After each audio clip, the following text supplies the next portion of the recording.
Chapter 1099, Assassin's Guild Invitation I Chapter 1099 Assassin's Guild Invitation I Utilizing shadow teleportation, Michael swiftly closed the distance between himself and the approaching mercenaries. As the lights in the manor suddenly went out, the orc guards patrolling the area were startled. Their surprise quickly turned into shock, and one guard exclaimed, "What the hell just happened?" Another guard, looking frustrated, cursed the runes, muttering, "Damn these runes. Always causing trouble at the worst times." In an attempt to regain control of the situation, one of the guards ordered the others, "Check on the power room and the celestial crystals. We need to get those lights back on." How helpful, they disable the runes, Michael mused as he watched the mercenaries approach the manor. Using his shadow teleportation, Michael quietly entered the manor through an open balcony. Inside, he activated his X-ray vision to locate the guards and get a sense of the layout. "Who are these guys?" asked Pink through the earpiece. "Do you think she sent them?" Pink inquired, concern lacing her voice.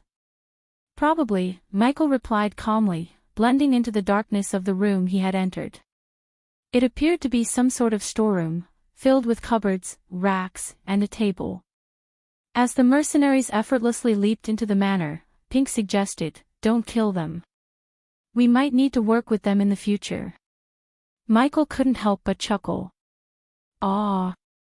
I'm hurt. You really thought I was going to kill them?" "I missed this," Pink said with a mix of relief and delight in her voice. Being out in the field with Pink's voice guiding him brought back a wave of nostalgia for Michael. As he was blending with the darkness and plotting a way to incapacitate them all, Pink continued. "Elmer must have alerted Thalindra about your plan to deal with the manager," Pink speculated. Michael had overheard everything Elmer had discussed with Thalindra through the spider he had placed on Elmer. It was a bit surprising to Michael to discover that Elmer was actually an undercover agent for the Elven Kingdom, Valander. Michael regretted not using 2 spiders on Elmer, which would have allowed him to also place one on Thalindra when Elmer met with her. But Michael had a plan to address his regrets soon. "Ah, she hired humans, how cute," Michael commented from the shadows. With his X-ray vision, he could see the face of one of the mercenaries when their hood shifted slightly, revealing a lack of pointy ears and an average body size. It was a clear indication that these weren't Thalindra's own operatives. After all, a sensible handler like her wouldn't want her own agents to potentially point fingers at her. Eventually, one of the mercenaries, sent by Thalindra, entered the room through the same balcony that Michael had used. "They are talented enough to avoid the guards," Michael observed quietly. He waited for the mercenary to turn around, knowing that his innate ability allowed him to remain invisible and blend seamlessly with the darkness, rendering him undetectable to the intruder. "Novit LB. And target is in the right wing of the manor. I am moving in," the mercenary whispered into a crystal device in his hand. These crystals functioned like earpieces, allowing them to communicate with each other, although their range wasn't as extensive as modern earpieces. As the mercenary took a step forward, Michael gently tapped his chest, activating his concealed armor. Upon tapping the skull medallion on his chest, the armor swiftly spread out from the medallion, enveloping his body. Michael raised the hood, and the armor completed its transformation by fitting a skull-shaped mask onto his face. Michael's eyes, now shining with an eerie darkness, analyzed the mercenary's aura and revealed that the intruder was significantly weaker than him, marked by the green aura surrounding him. In the blink of an eye, Michael dashed toward the mercenary.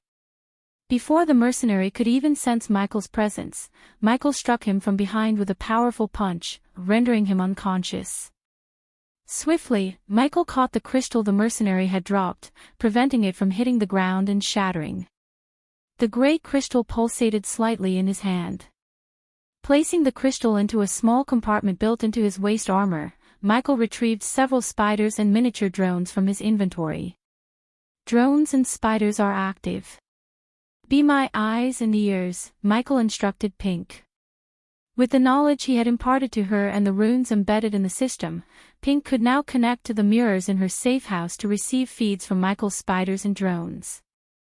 Michael directed the spiders and drones to explore every nook and cranny of the manor. I've spotted 2 mercenaries approaching the room next to your location. It appears to be empty. You have the green light to incapacitate them, Pink relayed to Michael. Having Pink as his remote observer made dispatching the mercenaries much more efficient.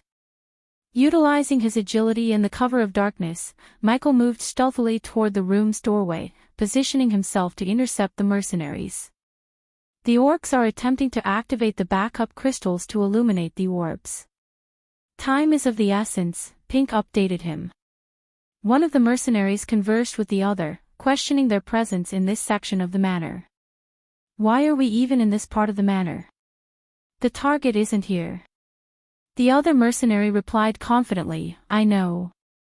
The rest of our crew will handle the target. We should grab whatever valuables we can find in the meantime. We'll fence them later for some extra coin. Michael couldn't help but snicker at the mercenary's avarice. After all, he was planning a heist for coins himself, so he couldn't judge them too harshly. With a sly grin, he plucked a gold coin from his pocket and flicked it across the room, creating a small but attention-grabbing noise. The mercenaries immediately perked up, their greed getting the best of them. What was that? They exclaimed, their heads turning toward the source of the sound. In a flash, Michael moved in closer, his swift actions leaving the mercenaries bewildered. He deftly knocked their heads together, rendering them unconscious. Afterward, he opened the nearest door and unceremoniously deposited their unconscious forms inside. As Michael moved stealthily toward the east wing, he continued to rely on Pink's assistance in tracking and neutralizing the mercenaries. Their communication remained discreet but efficient. Pink's voice whispered in Michael's earpiece, there are 2 more mercenaries ahead, lurking near the grand staircase. I'll guide you through. With Pink's guidance, Michael seamlessly blended with the darkness, his movements a shadowy dance. He approached the mercenaries from behind, his senses heightened in the darkness. He could hear their hushed conversation and smell the faint scent of their armor. Michael struck swiftly and silently. With a well-timed elbow to the back of one mercenary's head and a swift knee to the stomach of the other, he incapacitated them. They crumpled to the ground, unconscious. Meanwhile, the orcs guarding the manor patrolled the area with torches and conjured light orbs, their movements casting eerie, flickering shadows on the walls. The mercenaries, as well as Michael, remained hidden in the shadows, keeping a close eye on the orc guards' movements. Pink's voice remained hushed as she informed Michael of the orcs' positions. 2 guards coming from the west corridor, 1 from the south. Stay low and keep to the shadows. Michael followed Pink's guidance, expertly navigating the dark corridors. He utilized every nook and cranny, using the environment to his advantage. With calculated precision, he dispatched the guards one by one, ensuring they didn't raise the alarm. The mercenaries, too, followed Michael's lead, silently and cautiously avoiding the orc patrols. It was a delicate dance of shadows and silence as they continued their stealthy advance toward their target. In a tense turn of events, Michael and the mercenaries found themselves converging in the same dimly lit hall with the orc guards. The hall's shadows provided some cover, but the flickering light orbs conjured by the orc guards made the situation precarious. Hidden in the darkest corners of the room, Michael and the mercenaries remained undetected by the orc guards. The mercenaries, unaware of Michael's presence, discussed their plan. We need to be quick, one of the mercenaries whispered. The manager's room is just down the hall. Meanwhile, Pink's voice came through Michael's earpiece, a thread of anxiety in her tone. You're surrounded by guards, and the mercenaries are closing in on you. Be careful. Michael knew he had to act swiftly to take down the mercenaries without alerting the orc guards. As the mercenaries moved closer, he bided his time, waiting for the perfect moment. The situation was becoming increasingly precarious. The orc guards, growing frustrated with the sporadic darkness, muttered curses and threats. One guard grumbled, "By the gods, these orbs are useless. How are we supposed to guard anything in this darkness?" Pink chimed in, her voice tinged with concern. Ghost, they're almost on you. You need to move now. With precision born of years of experience, Michael struck. He lunged from the shadows, taking advantage of a flickering light orb to mask his approach. In a blur of motion, he incapacitated the mercenaries one by one, rendering them unconscious without a sound. As the mercenaries crumpled to the floor, Michael swiftly dragged their bodies into the deepest recesses of the hall, hiding them in the shadows. It was a delicate dance, avoiding the orc guards and their feeble light sources while concealing the fallen mercenaries. Pink breathed a sigh of relief through the earpiece. Nicely done, Ghost.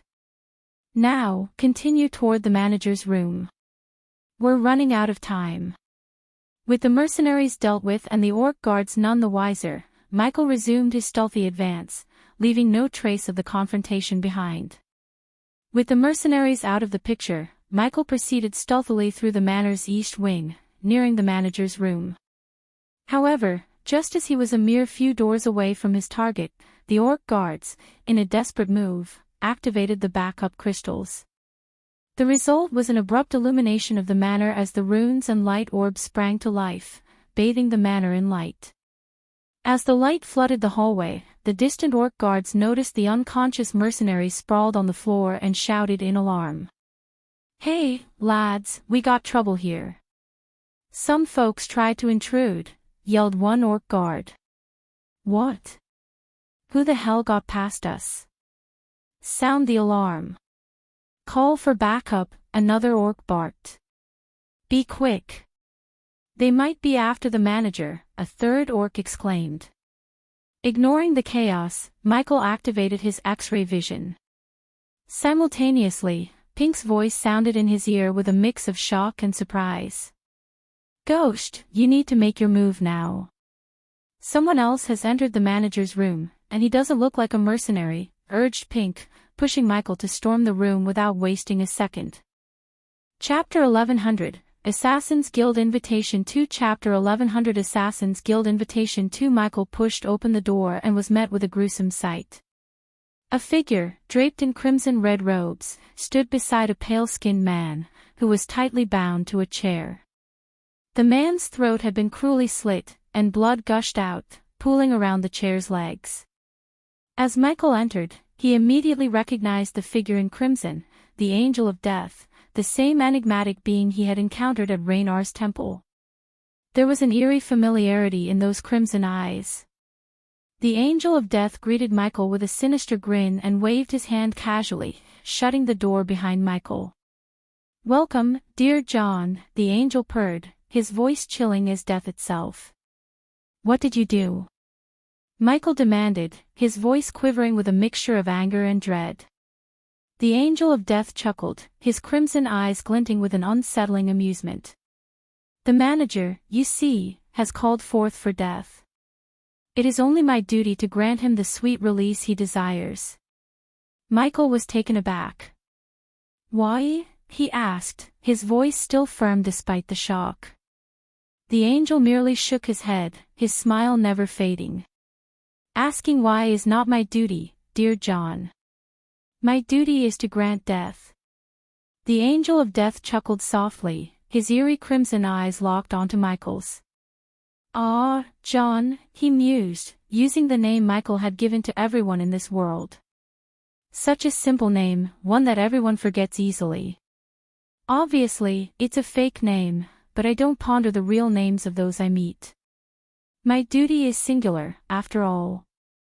The Angel of Death surprised Michael with his swiftness, slicing through the manager's wrist with a single, graceful swing of his crimson dagger. Blood sprayed from the severed limb, and the angel nonchalantly tossed the severed arm toward Michael. Is this what you were looking for, John? He asked in a cool, detached tone. Michael was stunned and surprised by the sudden turn of events. He hadn't expected the Angel of Death to be involved in this macabre scene. I know all about your little robbing plan, the Angel of Death continued. But you don't have to fear me. I have no interest in your game. Michael carefully placed the bloody wrist in his system storage, his mind racing with questions. He couldn't shake the feeling that the Angel of Death's presence here was about something more than just the manager's death. "Why are you here?" Michael asked, his voice steady but laced with curiosity. "I know you didn't come just to kill this man." The Angel of Death chuckled softly, his crimson robes swaying as he did. "You're correct," he admitted, his pale face devoid of emotion. "I'm here because what better place is there for an Angel of Death to invite someone than in a place where he's just claimed a soul? Irony, wouldn't you say?" Michael furrowed his brow, sensing that this encounter was far from ordinary. He couldn't help but ask, invitation to what? The Angel of Death's gaze bore into Michael's, and he said in a tone that sent shivers down his spine, an invitation to join the Death Merchants. "I told you I'd be watching you," the Angel of Death remarked calmly, his crimson dagger still gleaming with the manager's blood. Michael was in shock. He hadn't sensed the presence of the Angel of Death, but it was now obvious that the enigmatic assassin had been following his every move. In response, Michael activated his eyes of darkness and saw a pulsating red aura around the Angel of Death. It was a clear indication that this angelic assassin was far stronger than he was. "It's time we initiate a fellow assassin into our secret guild," the Angel of Death said, his voice like a whispering shadow. Michael, realizing the urgency of the situation, spoke quickly. "We should relocate to a safer place. The orcs will soon storm this room." The Angel of Death snickered softly and calmly replied, "My little friends will take care of everyone in the manor. We can speak freely here." Inside his head, Pink's voice echoed with a note of urgency, "Ghost, something strange is happening. The orcs and mercenaries have all fallen unconscious." Michael, however, remained focused on the Angel of Death, ignoring Pink's warning for the moment. The Angel of Death continued to speak, his words carrying an air of finality. "Finish whatever you have on your plate within 2 months, and come to join our guild." His crimson eyes bore into Michael's, and a dangerous edge crept into his tone. "Don't think about rejecting this invitation." The threat hung in the air, leaving no room for negotiation or refusal. The Angel of Death turned away from Michael, his crimson robe billowing as he gracefully approached the window. He cast a final glance over his shoulder and said, "Dealing in death often comes with rewards worth more than gold coins." With that cryptic statement, he leaped out of the window, disappearing into the night with an eerie grace that defied explanation. Michael rushed to the window, his eyes scanning the dark expanse outside. To his astonishment, the angel had vanished completely from his sight, leaving no trace behind. As Michael gazed out of the window, he witnessed a startling sight. Carriages and armored orcs were converging on the manor from all directions. It was clear that reinforcements were on their way, and the situation was about to escalate further. Pink's voice echoed urgently in his earpiece, "Ghost, reinforcements are coming. You need to leave, now." Without hesitation, Michael leaped out of the window, activating his shadow teleportation to distance himself from the manor swiftly. As he ascended into the night sky, he couldn't help but glance down once more. What he saw was astounding. Countless orcs and soldiers in gleaming armor had surrounded the manor, their torches and light orbs creating an eerie, surreal glow in the darkness. The situation had turned into a full-blown crisis, and Michael had narrowly escaped it. Returning to the Vilnius gang hideout, Michael called Elmer and the heist crew together. Elmer, in his role as a gang member, asked with a mix of curiosity and concern, "How did everything go, John?" Inside, Michael couldn't help but be amused by Elmer's convincing act. He decided to play along and allow Elmer to believe he was just another member of the gang. With a flick of his wrist, a severed hand materialized in his grasp. He tossed the gruesome offering onto the table, and Elmer's eyes widened in shock at the sight. Michael calmly stated, "Now we have the rune, and it's time to take our heist to the next stage." Elmer, still clearly affected by the severed hand, asked hesitantly, Did you kill the manager?" Michael tilted his head slightly and asked in return, "Why do you care?" Elmer quickly responded, "Killing the manager would bring unnecessary heat on the gang." We don't want the authorities sniffing around. Michael chuckled coldly, his eyes gleaming with a calculating edge. I'm not an amateur, Elmer. I don't leave behind evidence. The authorities will be scratching their heads, trying to figure out what happened at that manor. Michael's gaze shifted to the orcs and dwarves who stood behind Elmer. His eyes bore into each of them with an intensity that sent shivers down their spines. In a voice that dripped with chilling coldness, Michael warned, "If any of you even think about double-crossing me, I will cut you to pieces and scatter your remains so far and wide that not even your mothers or wives will be able to identify you." The threat hung heavily in the air, and the two dwarves, their voices stuttering, quickly assured, "We wouldn't dare, John. We're loyal to the gang." Michael turned to Elmer and said, "Prepare everything for the heist tomorrow." Elmer, caught off guard by the sudden change in plans, stammered, I thought the heist was scheduled for today." Michael, his tone casual, replied, "Plans change, Elmer. Just do as I tell you, and everything will go smoothly." Elmer didn't say anything, but inwardly, he was shocked. He had informed Thalindra that the heist would happen today, and now John had suddenly altered everything. He knew better than to display his emotions on his face. John was far more cunning than he appeared. As Michael dismissed the orcs and dwarves with a wave of his hand, they quickly exited the room. However, just as he reached the door, Michael called Elmer back. "Elmer," Michael said, "keep an eye on Vilnius." Elmer nodded in acknowledgement and then left the room to carry out his new orders. Michael settled into the ornate throne after Elmer's departure. As he made himself comfortable, Pink's voice chimed in through his earpiece. "Why did you tell Elmer to keep an eye on Vilnius?" she inquired. N-0VLB1 and Michael chuckled softly and replied, "Just to throw Elmer off the scent for a bit, keep him guessing." Pink, ever efficient, immediately responded, "Elmer is heading back to the city, probably to establish contact with Thalindra, his handler." Michael's tone remained cold and composed as he instructed, "Find out how Elmer establishes contact with Thalindra. We need to know everything." With their plan now set in motion, Michael leaned back on the throne, ready to dive into the next phase of their ambitious heist. In the stillness of the dimly lit room, Michael retrieved a red metal plate adorned with an intricate golden emblem. The emblem depicted a skeletal figure, one hand gripping a scythe, the other clutching a pouch.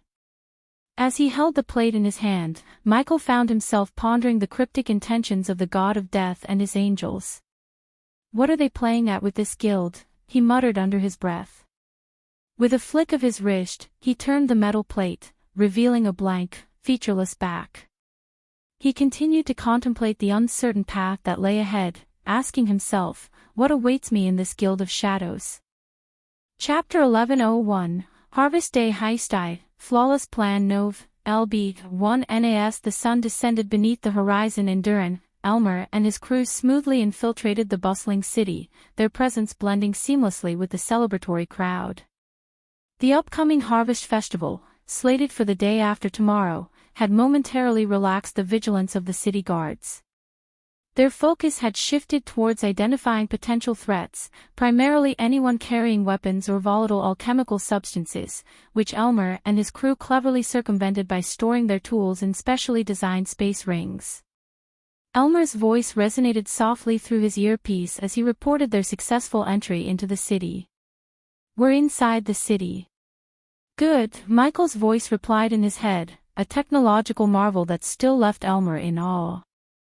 The power of these tiny devices allowed them to communicate effortlessly across vast distances. "The clothing store owner is closing up shop and preparing to immerse himself in the festivities."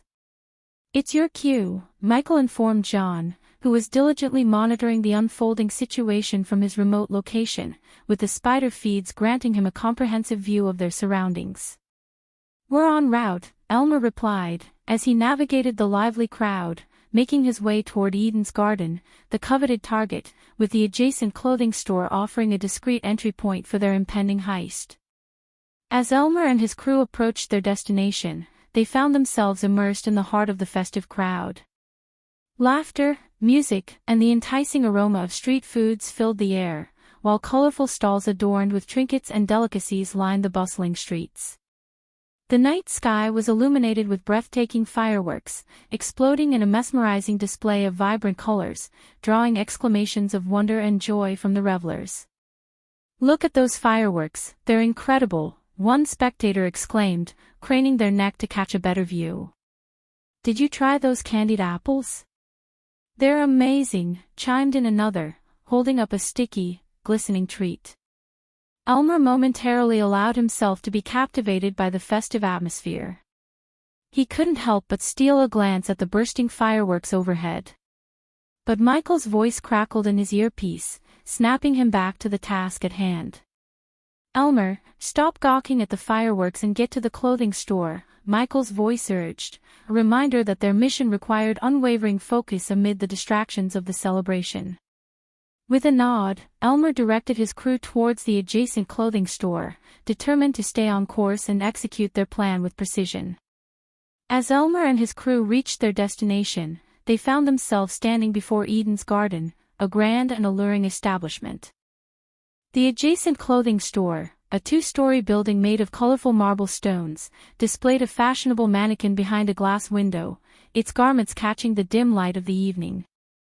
"Enter the building through the back door," Michael's voice instructed, guiding Elmer's crew towards their next move. The task of bypassing the entrance fell upon Elmer, who received a playful challenge from Michael. "Impress me with your lockpicking skills," Michael's voice, tinged with amusement, came through the earpiece. Elmer couldn't help but chuckle at the friendly banter between himself and Michael. "Get ready to be amazed," he quipped before making his way to the rear of the building. Meanwhile, the two dwarves and the crew, ever resourceful, set to work with a clever distraction. They approached the glowing orbs adorning the surroundings, deftly draping dark cloths over them to obscure the area, casting shadows that concealed their actions. Elmer focused on the task at hand, using his lockpick tools with practiced finesse. In a matter of moments, the lock yielded to his skill, and the door silently swung open. "Good," Michael's voice echoed in approval through the earpiece, signaling the crew to proceed with their mission. Inside the clothing store, the dimly lit interior revealed a myriad of elegant garments and shelves neatly displaying various accessories. The soft, ambient light cast a warm glow over the mannequins and racks of clothing, giving the space an inviting ambience. As the dwarves efficiently removed the dark cloths from the glowing orbs outside, they moved with silent grace towards the entrance of the clothing store. Once inside, they carefully closed the door behind them, ensuring their entry remained unnoticed in the bustling festival crowd outside. Michael's voice, calm and composed, directed their next steps. "Your target wall is on the east side, second story," he informed them. "Reach there and get to work." The crew acknowledged Michael's instructions with a series of nods and quiet affirmations. The crew proceeded cautiously up the creaky wooden stairs, their movements deliberate to avoid any undue noise. The stairs seemed to protest every step they took, groaning with age. As they ascended, the dwarves couldn't resist a jibe at the orcs, their deep voices carrying a hint of mockery. "A bit heavy on those feet, aren't ya?" one dwarf remarked, earning a few grumbles from the orcs. The orcs, not to be outdone, responded with a taunt of their own. "Well, some of us are built for more than just tunneling, you know." Before the exchange could escalate further, Michael's cold voice intervened, instantly silencing the banter. "Stop squabbling, unless you want your tongues cut out." The threat hung in the air, and both orcs and dwarves swiftly shut their mouths, refocusing their efforts on the task at hand. They reached the second floor and swiftly made their way to the east side wall. Elmer, with a flick of his wrist, produced the wall cutter, a circular blade adorned with intricate runes. The orcs, under Elmer's guidance, plunged the blade into the wall and started to move it in a circular motion, the enchanted blade making quick work of the thick wall. Michael's voice came over the earpiece, directing them. "We need to finish cutting the wall in 5 minutes. The staff and guards have all left the Eden's Garden." One of the dwarves, addressing Michael respectfully as boss, couldn't help but voice a concern. What if the Eden's Garden changes the rune to enter the power room, now that the manager's been taken care of? Michael's tone was coldly confident as he responded, "They're keeping his death under wraps, and we're lucky. The Eden's Garden is arrogant and overly confident. They believe no one can or will rob them." The dwarves and orcs exchanged glances, reassured by Michael's conviction. The orcs and dwarves handled the wall cutter with surprising finesse, the circular blade moving through the stone as silently as a whisper. They soon had a hole large enough to slip through. Elmer, who was the first to peer through the hole, whispered back, "We can see the Eden's Garden hole." Michael's voice came through the earpiece, precise and commanding, "All right, everyone, get to your positions." With a collective, "Yes, boss," they climbed through the cut wall, entering the dimly lit Eden's Garden. The hall was a breathtaking sight, with alchemy goods, herbs, and bubbling cauldrons that glowed in various hues. Michael's voice guided them further. "The Eden Garden's most valuable goods are on the second floor. Orcs, dwarves, take each room on the second floor." The crew swiftly dispersed to their designated rooms, blending into the shadows. Michael continued, "Everyone, wait until Elmer destroys the celestial crystals powering up the runes. He'll let you know when it's time to steal the goods." Elmer silently slinked toward a door with a wooden board that read, "Staff only." He skillfully wielded his lockpicks, their delicate metal components glinting slightly in the dim light, and with precision, he opened the door. Michael's voice crackled in his ear, "Nervous, Elmer?" Elmer, now inside a dimly lit corridor, replied confidently, "No." In the privacy of his thoughts, Michael couldn't help but feel a hint of amusement at how smoothly he had managed to involve a spy in this illegal endeavor. He watched the spider feed as Elmer reached a copper door at the end of the corridor, sensing the pulsating energy around it. Elmer inspected the intricate runes engraved on the door, which had no visible knobs or handles. Taking a deep breath, Elmer retrieved the bloody wrist of the manager from his pouch and placed it against the door. The runes etched into the surface of the door lit up in various colors, shimmering like ethereal veins, and with a soft click, the door swung open. The door swung open, revealing a palm-sized, high-grade celestial crystal, its radiant purple hues catching the dim light. It rested on a pedestal, encircled by a shimmering blue energy shield. Glowing lines extended in all directions from the pedestal, forming a complex pattern. Elmer's voice trembled with uncertainty, "John, there's an energy shield surrounding the crystal." Michael's response was calm, laced with amusement, "Put your hand into the shield and take out the crystal." Elmer frowned, his apprehension evident. He knew arguing would be pointless. With a resigned nod, he slowly approached the crystal, his palm outstretched. As he reached out, electric bolts shot from the shield, causing him to hiss in pain. The sensation was excruciating, his hand feeling like it was melting while searing agony radiated to his brain. Michael's voice pierced through the torment, firm and unwavering, "Pull out the crystal." Elmer took a deep breath, fighting against the searing pain. With determination etched on his face, he pressed his hand further into the shield, clenching his fist despite the torment. "Fucking sweet mother of..." His curses were hushed but vivid as he continued to struggle, his hand inching closer to the coveted celestial crystal.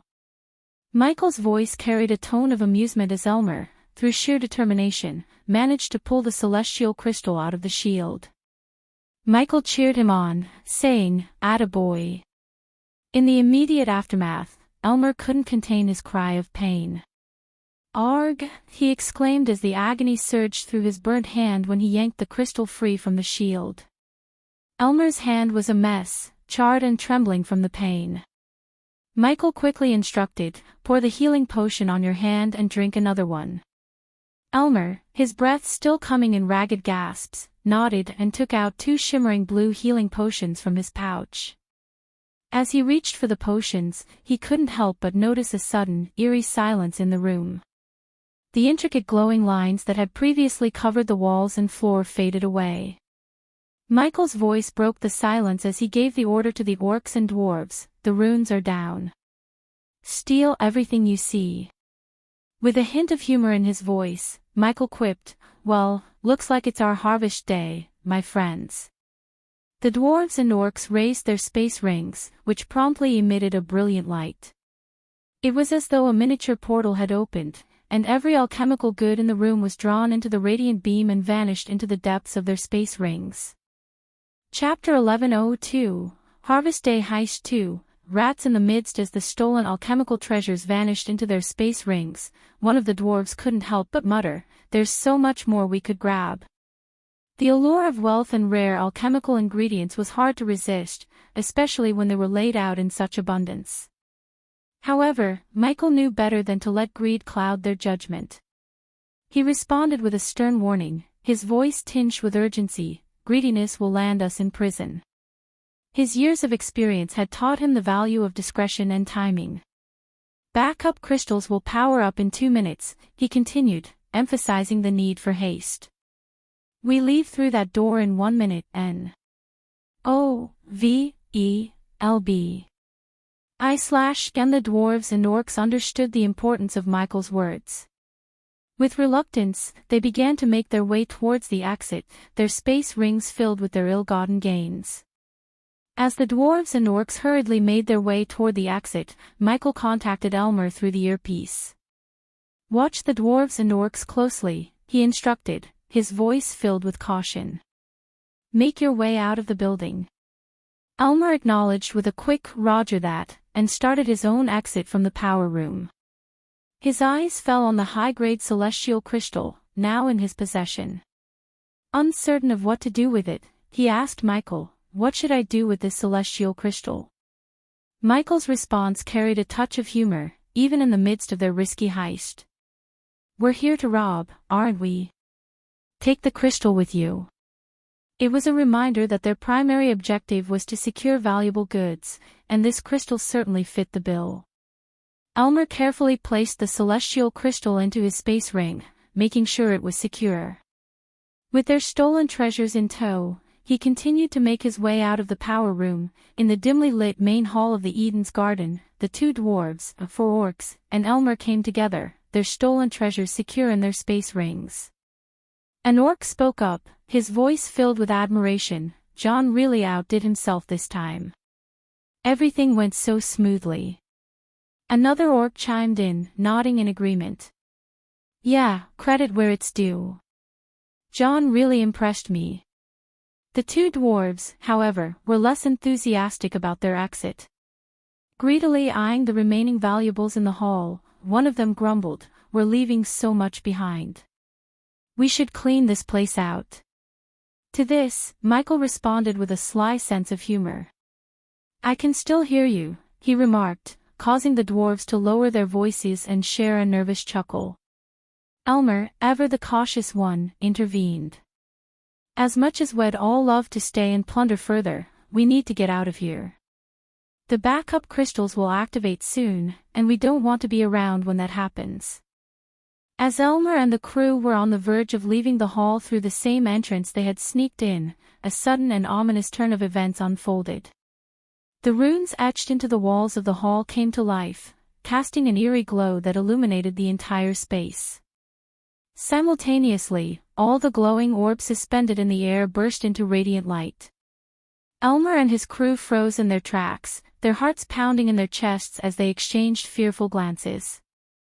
Something was definitely amiss. Elmer, always alert, muttered in a tense voice, "Something's happening." Michael's voice crackled urgently in their ears, "Get out of there, now." Panic set in as the crew scrambled towards the hole they had cut into the wall. But before the dwarf could make it to safety, a sudden, powerful kick struck him square in the chest. With a painful cry, he was sent hurtling across the hall, crashing into counter. The rest of the crew gasped in shock, realizing they were found out. As the runes flared to life and the orbs lit up, Office Barug stepped through the hole with an imposing presence. His armor clanked with each step, and his sharp eyes scanned the intruders with a mix of surprise and anger. At the same time, The distant sound of heavy boots echoed as several armored orcs rushed into the building through the front door. Elmer, trying to maintain his composure, called out frantically, "John. We've got trouble." Michael's voice came through the earpiece, steady and reassuring, "Keep calm. It'll get you out of there." But panic gripped one of the dwarves, and he rushed at Barug, brandishing a battle cry and a string of curses. The defiant dwarf shouted, "I won't go down without a fight." With a cold, calculated precision, Barug responded by delivering a swift and powerful kick, connecting with the dwarf's chest. The dwarf let out a gasp as the impact sent him sprawling backward, unconscious. Officer Barug, undeterred, calmly greeted the remaining thieves with a chilling tone, well, what do we have here?" Office barracks soldiers quickly closed in, forming a tight circle around Elmer and his remaining crew members. Michael's voice echoed in Elmer's earpiece, a calm and measured tone, "Stay calm, Elmer." Elmer mumbled under his breath, a sense of resignation in his words, "Whatever you're planning to do, just do it quickly." Barug, keenly observant, noticed Elmer's quiet muttering and approached him with a mix of surprise and curiosity. He remarked with a hint of astonishment, "An elf with Vilnius gang. You must be Elmer, the infamous thief among the Vilnius gang. I've been searching for you for a long time." Barrag's imposing figure stood before Elmer, his eyes locked onto the elf with a sense of determination. He declared, "I've been waiting for this day." Suddenly, Barug plucked the earpiece from Elmer's ear with a quizzical expression, muttering to himself, "What do we have here?" His large orcish fingers deftly held the small device, and he examined it in wonder. His surprise was evident as he marveled at its capabilities, addressing his soldiers with the earpiece in hand. "There are no runes in this, yet it allowed them to communicate across vast distances. The rune masters and scholars will have a field day with this." Turning his attention back to Elmer, Barrag's tone became more stern. He demanded, "Who were you talking to, elf?" Elmer, now defiant and uncooperative, replied, "I'm not telling you shit." Barug couldn't help but let out a deep, guttural laugh at Elmer's defiance. His laughter was cruel and mocking as he observed the elf. Without warning, he unleashed a powerful punch to Elmer's gut. The force of the blow knocked the wind out of him, causing him to cough and gasp for breath. Through his pained breaths, Elmer managed to mutter a few choice curses at Barug. "You damn orc, you won't get anything out of me." Barug, now holding the earpiece, smirked down at Elmer. He slowly placed it in his own ear, a sinister glint in his eyes, as he remarked, "Well, just ask them directly." "I wonder who might be the genius behind this device," Barug muttered, still skeptical about its functionality. To his astonishment, a voice responded through the device, infiltrating his ear like the growl of a predatory beast. "Office Barug." What a pleasant surprise, the voice hissed, carrying an almost animalistic quality. Barug couldn't help but express his doubts aloud, saying, "Either this thing works strangely, or you're quite skilled at mimicking beasts." The voice on the other end responded with a sinister chuckle that sent shivers down Barrag's spine. Michael continued to speak to Barug through the altered voice, a sinister edge to his words. "A good officer should do his boring work, end his shift, go home, and enjoy life as he's supposed to. Not meddle in matters above his pay grade." Barug snickered in response. "You should say those words to my face." The voice on the other end chuckled malevolently, "Oh, I fully intend to meet you eye to eye. But when that time comes, you can't do anything." Officer Barug, undeterred by Michael's words, countered confidently, "Every criminal I've caught talked arrogantly and acted tough, but they all cried in their cells once I was done with them. I've caught your crew, and they'll catch you, the leader." "Oh, is that so?" Michael replied with a hint of amusement in his altered voice. Barug didn't mince words. "I know you're not Vilnius." "Enlighten me," Michael prompted. Barug explained, "Vilnius is too stupid to pull off something like this." Michael clapped his hands slowly, his voice dripping with amusement. Oh, life was becoming so dull, Barug. This might just bring back some excitement. Barug countered, It'll get a lot more exciting when I put you in prison. Michael couldn't help but taunt him further. You didn't catch them because of your brains, Officer Barug. You caught them because of a rat in the gang or maybe in your own crew. Barug was met with a chilling response. Expect to find more bodies in the upcoming days. Michael added with a touch of amusement, cleaning out the rats is a necessary task, after all. Barug cautioned, you don't want to raise the robbery charges to murder charges. Michael chuckled darkly, it's cute to hear those words again. Laugh all you want. Under the law, you are nothing but criminal scumbags, Barug retorted. Michael responded confidently, law doesn't apply to me or my crew, officer, Barug countered, your crew will sing a different song when I put them in prison. But then, to Barug's astonishment, the words Michael was speaking started to emanate openly outside the earpiece. Michael's voice reverberated as he declared, I'm not doing this for fun. I'm a professional. How can a professional like me leave his crew behind?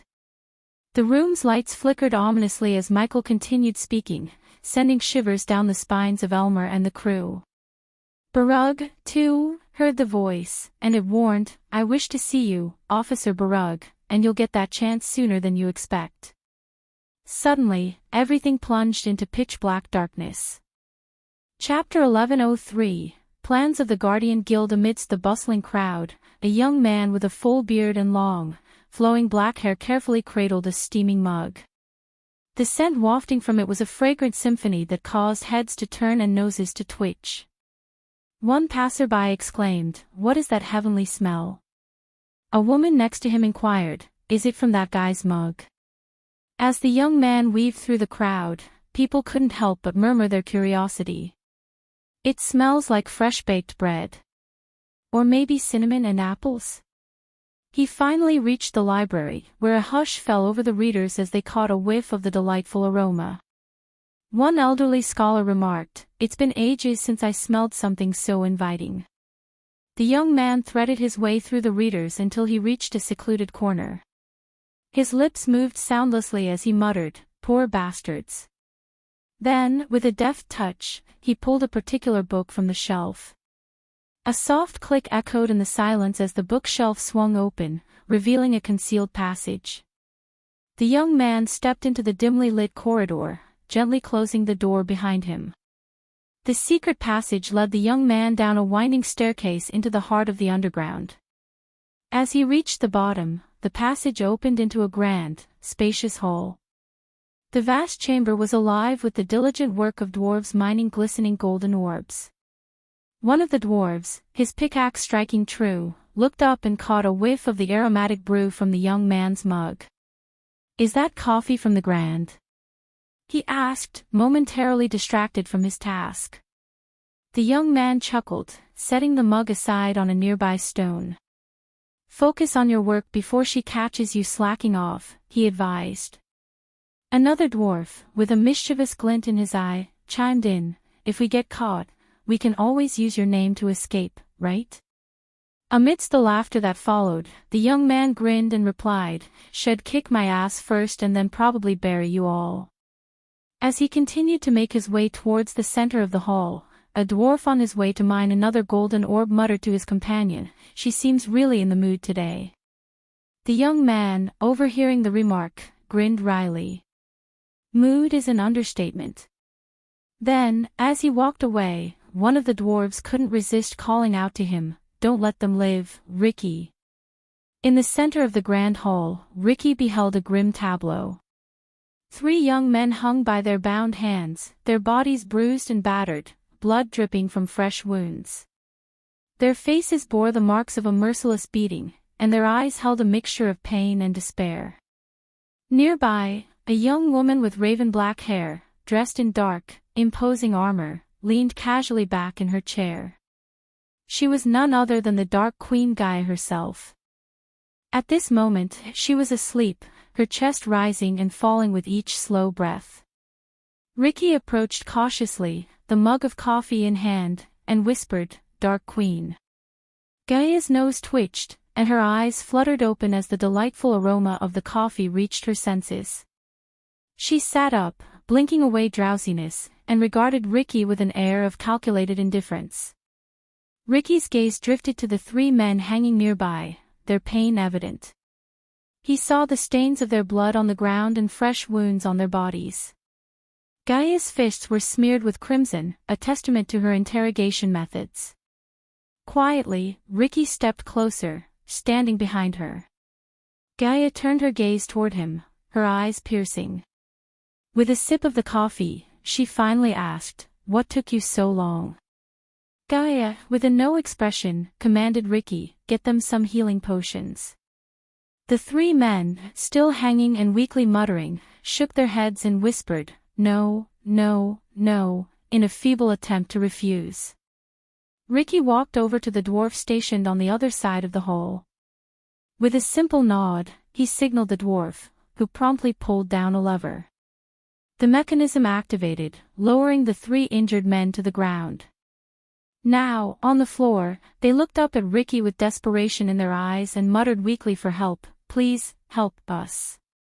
Ignoring their pleas, Ricky swiftly reached for the gleaming blue potions and, with gentle but firm hands, forced the liquid down their throats. Almost instantly, the magical elixir began its work. Their wounds closed, the bruising faded, and a renewed light of vigor returned to their eyes. The moment the three men were healed and regained enough strength to shout, they began pleading with Gaia, their voices trembling with desperation. "We don't know anything," one of them cried out. Ricky, having returned to Gaia's side and now standing behind her, felt no pity for the men. They held the secret to something that could turn the Guardian Guild into a superpower once again. Gaia, her expression unchanging, placed her coffee aside and leaned forward, her dark armor creaking softly. She addressed the men with a tone of authority, "Tell me where the plans are, and I'll spare your families." The three men, now shouting and screaming, continued to beg for mercy, their voices trembling with fear and desperation. "Please, Dark Queen, have mercy. We don't know anything about those plans." Gaia chuckled darkly at their pleas. "I am a merciful Dark Queen," she mused, "which is why I've been generous enough to provide you with valuable healing potions." Her tone turned colder as she continued, "It seems it's you who are heartless, chugging down these healing elixirs and yet refusing to give me what I want." The men's pleas fell on deaf ears as Gaia leaned back in her chair, waiting for them to reveal the information she sought. Gaia sighed, her patience waning, and stood up from her chair. Ricky swiftly handed her a club, knowing what was about to happen. With the club in hand, Gaia approached the three men who were still hanging, their faces etched with fear. In a cold and commanding tone, Gaia asked once more, "I will ask again, where are those plans?" As she clenched the club tightly, Gaia advanced toward them. The tension in the room was thick, and the three men could feel the impending punishment. Gaia's voice grew even colder as she continued, "You have no idea how much effort and work it took my husband, the Dark Lord, and me to dismantle the Guardian Guild. Months of meticulous planning and secrecy, all of it threatened by one asshole with giant brain." She stopped in front of them, her eyes narrowing with intensity, and demanded, "Now, where are those plans?" Gaia swung the club with swift, brutal force, striking one of the men square on the skull.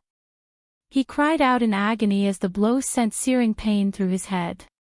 She then turned her attention to the man in the middle, whose brown hair was now matted with blood, and his face had turned an eerie shade of pale. As Gaia was interrogating, another figure materialized within the hole. It was none other than Azazel himself, as composed and impeccably dressed in his butler uniform as ever. "My lady, it's done. Their families are secured," Azazel reported. "No. Leave my family alone. Novlb, 1N, please, I beg you, don't hurt my family." The three men began to shout for mercy, but Gaia paid them no heed. Instead, she took a mirror offered by Azazel and showed it to them. In the mirror, the three men saw their own families, tied to chairs in their own homes, their faces etched with fear and desperation. "Did you encounter any trouble?" Gaia inquired of Azazel. "Nothing I couldn't handle, Dark Queen. Though I did face some challenges locating their families, it cost a few guardians their lives," Azazel responded, an amused tone in his voice.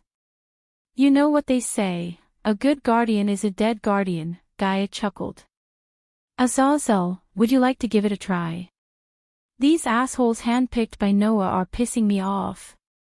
I fear I might just kill them if I continue," Gaia sighed in exasperation.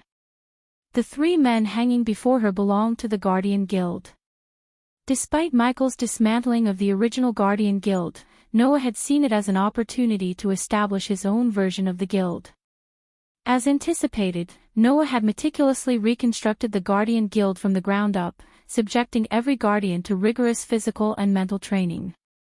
Even Gaia found it challenging to break them. "I truly miss him in situations like this. That bastard would simply flick his wrist, produce some potent potion, and poof. They'd spill the truth like drunken pirates," Gaia lamented, her longing for Michael evident in her voice. "Now that we have their families, why not let them witness their loved ones' demise, Dark Queen?" Azazel calmly proposed. At the mention of this, the three men panicked, their hearts skipping a beat. "I didn't want to resort to that, but these assholes," Gaia seethed and impulsively hurled a club at one of them in a fit of anger, "are leaving me no choice. No, no, no, no. Spare our families. You'll pay for this, you evil bitch," one of the guardians shouted, but the smile on Azazel's face slowly faded, replaced by an icy coldness. Ricky knew all too well what was about to happen. Azazel materialized before the Guardian in a blur, striking with deadly precision. He punched through the Guardian's chest, grasping his still-beating heart. "Now, witness your family's demise as your own heartbeat falters," Azazel declared in a chilling tone. With a flick of his wrist, a mirror floated in the air before the Guardian. Inside the mirror, the Guardian's family was bound to their chairs. Suddenly, figures cloaked in black robes appeared in the feed, forcing a green misty potion down the family members' throats. "No," the Guardian uttered, while the other two watched in helpless despair as the family met their end, foam oozing from their mouths. Although the potion brought swift, painless death, their bodies writhed and twitched, as if undergoing agonizing torment. Under normal circumstances, Ricky might have felt sympathy for the families. However, the plans Hammond had devised posed a dire threat to all of them. Moreover, the Guardians were ruthlessly hunting down anyone who supported the Dark Army or even mentioned the Dark Lord. Even Noah, when it came to the Dark Lord, had become a tyrant. "We can extract the truth about the plans through other means, Azazel. Just finish their families and be done with it," Gaia ordered Azazel, her eyes harboring a hidden agenda. "No, I'll tell you. Please, spare my family," the Guardian finally broke, his resolve crumbling after witnessing his fellow Guardian's demise and the death of his own family. "Speak," Gaia demanded. "The plans, they are en route to the dwarves in the Windgate Mountains. Please, release my family," the Guardian pleaded. "Windgate Dwarves, the rising guild of the proud dwarves," Gaia mused. "Azazel, inform Arya to take care of it. I want those plans on my desk by tomorrow," Gaia instructed as she turned her attention to the dwarves who were diligently mining. "If anyone breathes a word about what transpired here, you know the consequences, right?" Gaia questioned the dwarves, who froze in their tracks. These 20 dwarves were fiercely loyal to the Dark Lord, yet Gaia maintained a tight leash on them. "Yes, Dark Queen," they chorused in unison. However, just as Gaia was preparing to depart, a portal materialized before her, and Daniel rushed out with blood-stained hands. "Dark Queen!" Daniel exclaimed in a panic, causing Gaia to furrow her brows. "What happened?" she inquired.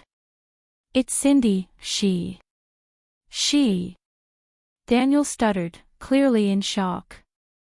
Gaia's heart skipped a beat upon hearing his words. She swiftly moved to grab Daniel by his collar. What happened to her? Gaia's voice reverberated throughout the mine. An undead bit her, she's not healing. Daniel replied, shocking everyone present. Chapter 1104, Zariel, the Reaper of Forcrux. Gaia wasted no time, immediately darting through the portal with Daniel, Ricky, and Azazel trailing behind. Emerging on the other side, they found themselves in the underground training ground of the Aur continent. Despite being underground, the area was brilliantly lit with glowing orbs and runes, making it difficult to discern its subterranean location. Within the hall, several undead warriors in black armor and alpha vampires were stationed. In the center, Delar was tending to Cindy, who lay on a table, her young form writhing in pain. Cindy. Gaia rushed to the girl's side. Delar couldn't help but shudder as Gaia approached. Sister. Gaia.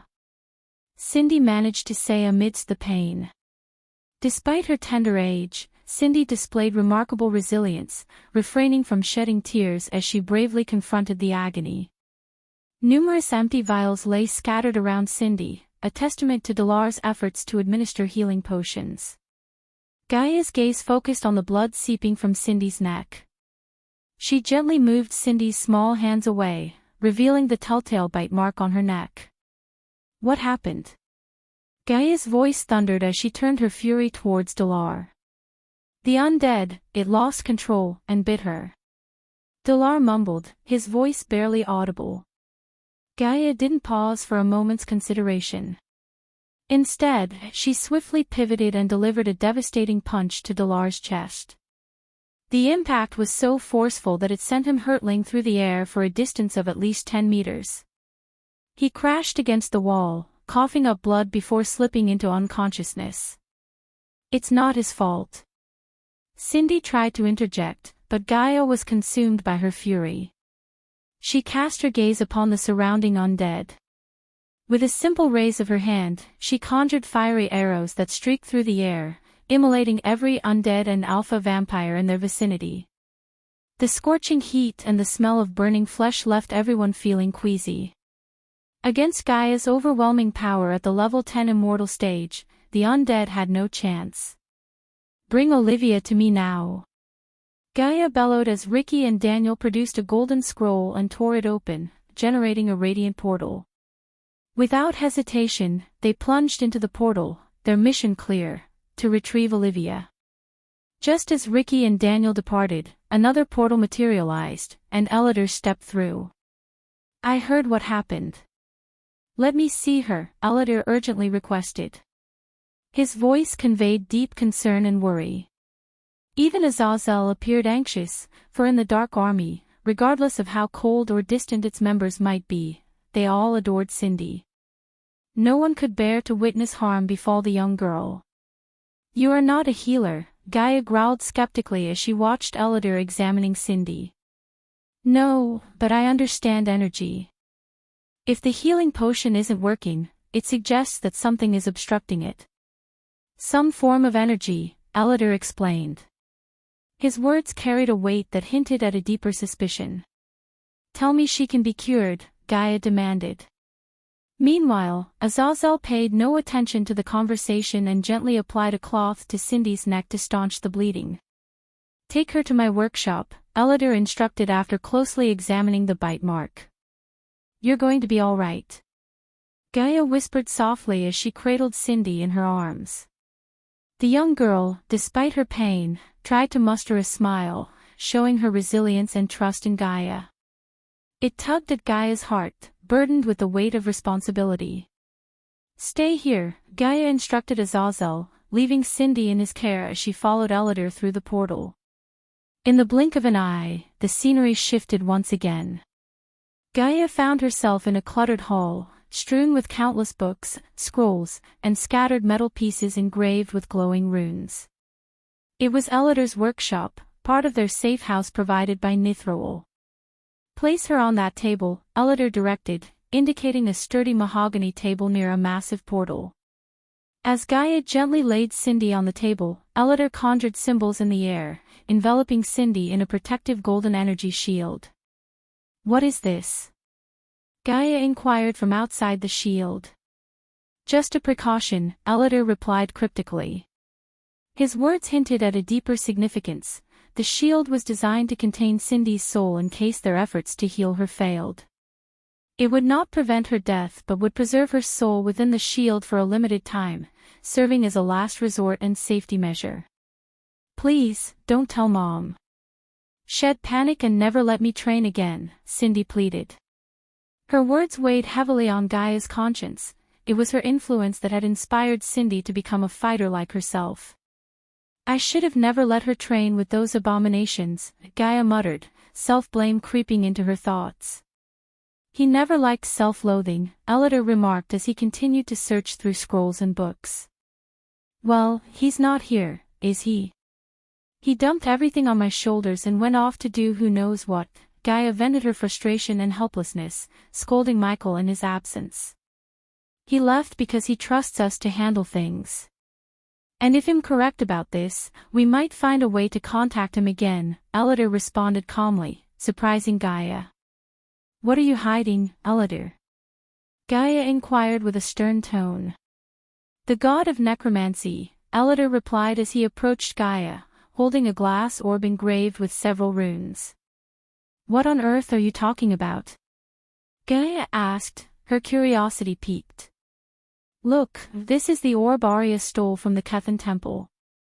"It was a temple where the Guardians set up their camps, a temple of Forcrux," Ellider explained, his tone deadly serious. Gaia recalled Ellider's involvement with Arya and Sadie in stealing an artifact from Kethan. She trusted Ellider's judgment and didn't usually micromanage such operations, but she had never expected this artifact to be linked to the god of necromancy. "Ever since the angels started appearing everywhere, I've been sensing strange anomalies all around us.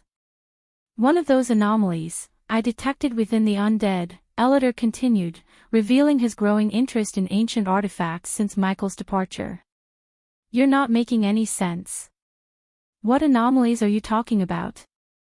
Gaia pressed for clarification. Ellider elaborated, "This occurred when Dalar requested my help in opening a portal to the Nether Realm without alerting the Skyhole. Initially, it should have been a straightforward task with our portal here, but when I engraved the runes for the Nether Realm, the runes in this vicinity started behaving erratically. These teleportation runes have the capability to pick up on unusual energies. What I sensed that day was a profoundly potent energy, much like the energy emanating from the Dark Lord."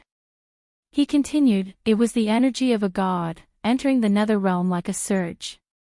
Since then, I've received reports of space distortions from all over the Elon continent." Gaia's expression darkened as she listened intently. "You still haven't explained how any of this connects to an undead biting my Cindy," she growled, her patience wearing thin. "I took measures to safeguard our training ground from these distortions and believed my runes would protect the undead from being influenced by the energy of the Nether Realm. However, just before I witnessed an undead biting Cindy, I saw the runes around the training ground light up. At that very moment, this orb also began to emit a faint glow," Ellider explained, gradually approaching Cindy while holding the orb. As he moved closer to Cindy, Gaia noticed a subtle jade-green radiance emanating from within the orb. "Take a look. How could an orb that we found in an ancient temple of Forcrux react to these anomalies if it weren't somehow connected to the god of necromancy?" Ellider continued. "I even consulted Nithrol about this, and she confirmed that the Nether Realm does indeed contain Forcrux energy. Before the previous Dark Lord sealed the gods off from entering the mortal realm, Forcrux had performed his rituals there. That's why the Nether Realm is inhabited by undead and serves as the source of all undead." Ellider's explanation left Gaia in deep contemplation, her mind racing to piece together the implications of this revelation. "Look at this orb," Ellider said as he kept the orb above Cindy. To Gaia's surprise, the bite mark on Cincid's neck slowly radiated a dim green light.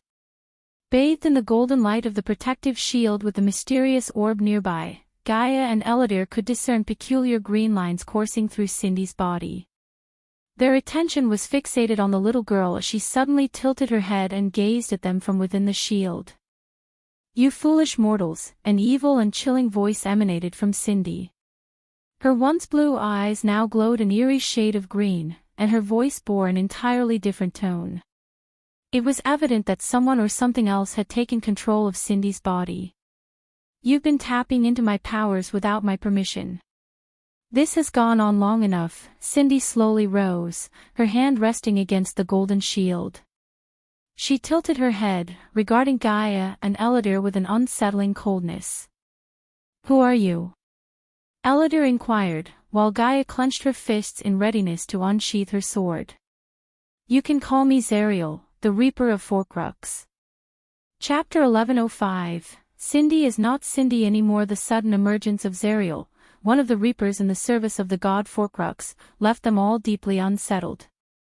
There was a purpose behind certain gods employing Reapers rather than angels, and the god of necromancy was one of those deities, making Zariel the ideal entity to seize control of Cindy's body. "What are you?" Gaia's voice wavered with a blend of anger and panic as she sought answers. "Must I repeat myself, bitch? I am Zariel, a Reaper in the service of the god of necromancy, Forkrux." Zariel's chilling words resonated through Cindy's mouth. Cindy's once innocent blue eyes had morphed into a menacing shade of yellow, and an ominous green mist emanated from her skin. "Please, spare her. Release her body," Eladir implored, his voice laced with desperation. "You've been harnessing my power to create undead, yet you protest when I use this insignificant vessel. What hypocrisy," Zariel sneered. "Let her go." "You have no idea who you're dealing with," Gaia growled, but her demands only incited Zariel's sinister laughter. "I know precisely who you are. I possess knowledge of your every secret, including how the god of darkness staged his death and ascended to the realm of gods," Zariel remarked, his words dripping with malevolence. Cindy, once a sweet child, was transformed into a vessel of darkness by Zariel's presence, which manifested in her unsettling appearance, yellowed eyes, a green aura, and a noxious odor. "I've been observing you through the undead. They are forged with my power, making each one of them my spy," Zariel gloated malevolently. "What is it that you want?" Eladir inquired, recognizing that Gaia's fury had the potential to override her reason. He was relieved that the Dark Queen had thus far restrained herself, allowing her intellect to prevail. "What everyone desires in this world, and what I crave, is freedom," Zariel replied.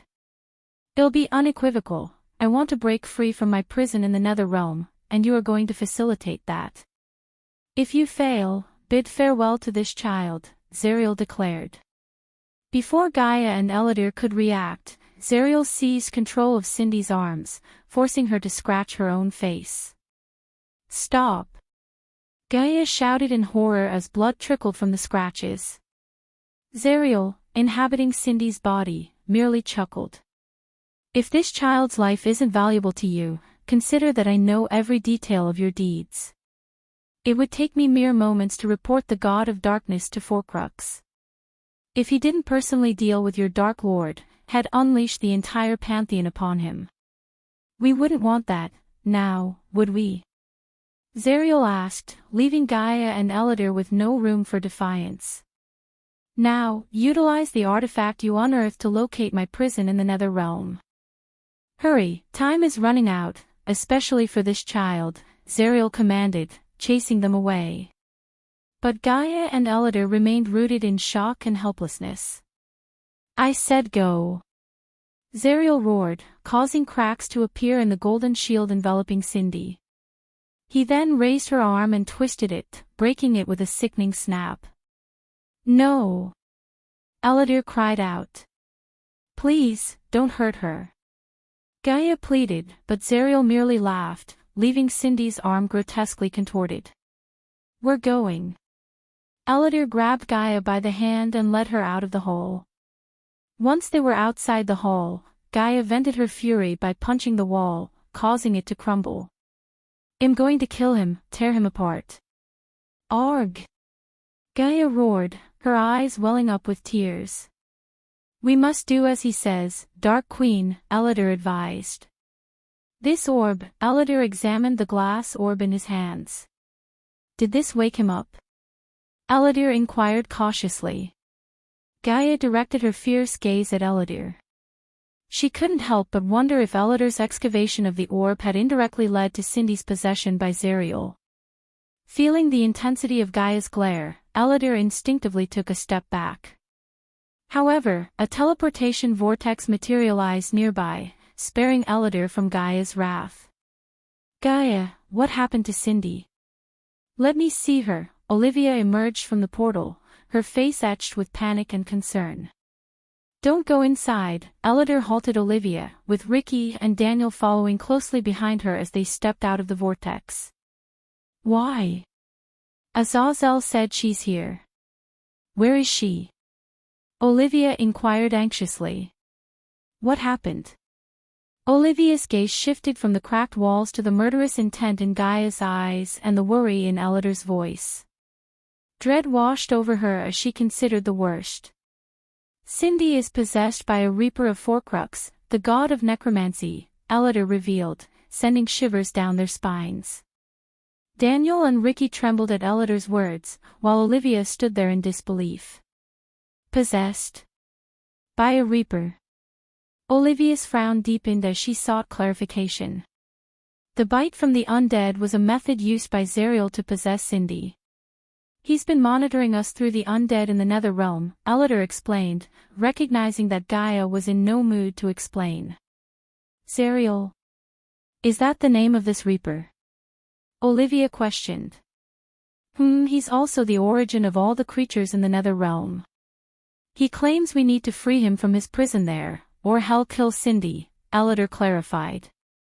Let me see her, Olivia insisted in shock. Although she found it hard to believe Elidar's words, she felt a strong need to see Cindy for herself. However, Elidar quickly intervened to stop her. I think you should take a look at, no, if you go in there, he will harm Cindy, Elidar cautioned. Then we should view her through the spiders in there, Ricky, snapping out of his initial shock, suggested a solution. Gaia. Olivia turned to her, silently imploring her assistance. Gaia, in response, flicked her wrist, summoning a mirror into her hand. Azazel, transmit the feed from my workspace to the Dark Queen's mirror, Elidar instructed Azazel via an earpiece. No, I can't, Lord Elidar, Azazel's voice carried a heavy gravity. What do you mean, you can't? Elidar inquired with a perplexed frown. He says spying is wrong and threatened to inflict more harm on Cindy, Elidar conveyed Azazel's grim message. It was evident that Azazel had witnessed the events transpiring within the workspace through the spiders. However, Zerial was well aware of the spiders and had issued a threat to harm Cindy upon detecting their surveillance attempts. What's going on? Olivia inquired, growing increasingly anxious. He's aware. Zerial knows about the spiders and has threatened to harm Cindy if we attempt to spy on him, Elidar explained, leaving everyone even more alarmed and astonished. What are we waiting for, then? We must find a way to contact the Dark Lord, Olivia panicked, but Gaia vehemently shook her head. If we do that, he'll inform his god of the Dark Lord's survival, leading the entire pantheon to hunt him down in the realm of gods. We can't endanger him in the realm of gods. He doesn't need to deal with this as well, Gaia reasoned, her concern for her husband's safety palpable. Then what are we going to do? We cannot allow someone or something to possess our Cindy.